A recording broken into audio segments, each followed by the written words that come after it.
முடிஞ்சு போச்சு.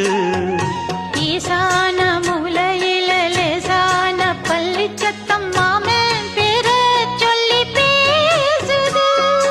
ஆறாத சோகந்தன்ன தீராம சேர்த்து வச்சு ஊரும் சேர்ந்து என்ன ஏசுது.